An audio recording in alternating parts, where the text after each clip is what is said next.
Hello guys, welcome to my YouTube channel Rohit Boro. गिबियावनो आङो गासैखौबो आंनि YouTube channel Rohit Boroनिफ्राय बरायनाय थाबाय। आं दायो नै थालि बागानाव बेरायनो फैदों। नोंथांमोन आङो थालि बागानखौ दिन्थिगोन। गिबियावनो थालि बागानखौ दिन्थिनायसै आङो गासैनिफ्रायबो निमाहा बिग्रोबाय।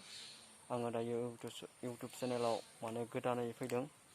बेखायनो आंनि बुंनायफोरा माबाफोर गोरोन्थि जालांनो हागौ। बेनि थाखाय आङो निमाहा बिग्रोबाय। आं दा नै थालि बागानाव हाबैनोसै। नोंथांमोना नायलांबाय थाबानो जाबाय थालि बागानखौ। नै बेनो जोंनि थालि बागाना। जोङो बे थालि बागानखौ माने थांनाय बोसोराव गायदोंमोन। देग्लाय जों बोसोरसे जाबाय। जोङो बे बागानखौ साथाम लोगो नांनानै बानायदों जों बे बागानखौ। बिथांमोना दायो सानैया फैयाखै। आं हारसिं माने बेरायनो फैदों। होनबा नायनो फैदों आङो बागानखौ माबायदि जानानै दं होननानै। नोंथांमोना नायलांबाय था। आङो फिथाइखौबो दिन्थिगोन।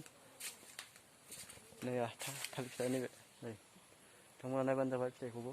आङो गासैखौबो दिन्थिलांगोन। बांद्राय मोजां जायाखै थालिरा।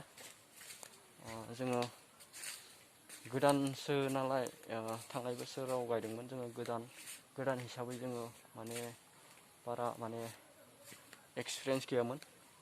बेखायनो जोङो जाबायदि मोजां खालामनांगौमोन बेबायदि मोजां खालामनो हायाखै। जोङो एबार माने मोजां खालामनो नाजागोन।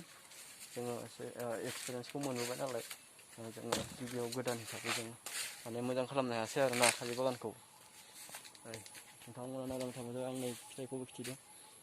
फिथाइयाबो माने बांद्राय मोजां जायाखै नालाय हासार होनायफोरा एसे माने खम जादों। माने नांगौ बायदि हासार गोलैयाखै। नै जोंहा माने मा होनदों दै बानायाबो बाला फबना गालांदों नै देग्लाय। नोंथांमोना नायबानो जाबाय बालाखौ आङो दिन्थिगोन।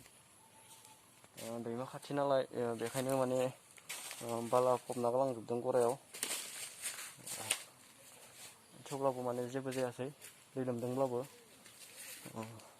माने हाग्राबो जाजोबना दंना आरो जोंना थालिर बागाना हाग्रा जाजोबना दङो।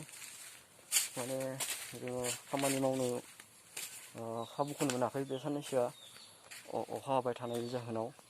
माने अखाया रेगुलार हाबाय दङ नालाय बेखायनो जों बेहाय माने मुलि होनो हायाखै एबा होनो मोनाखै। बेखायनो हाग्रायाबो गोजौ जाजोबना दङ। जोङो बे साननैसोआव साफा खालामगोन जुदि सान्दुं दुङोब्ला।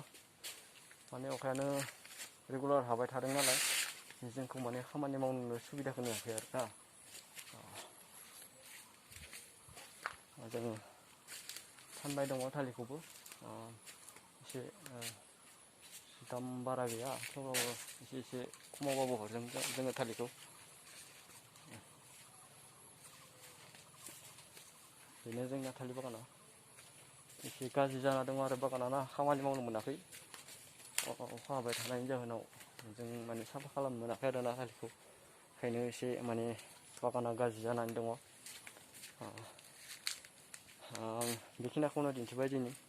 जोबनायाव फिन गासैनिसिमबो साबायखर बावबाय। गोजोन्थों।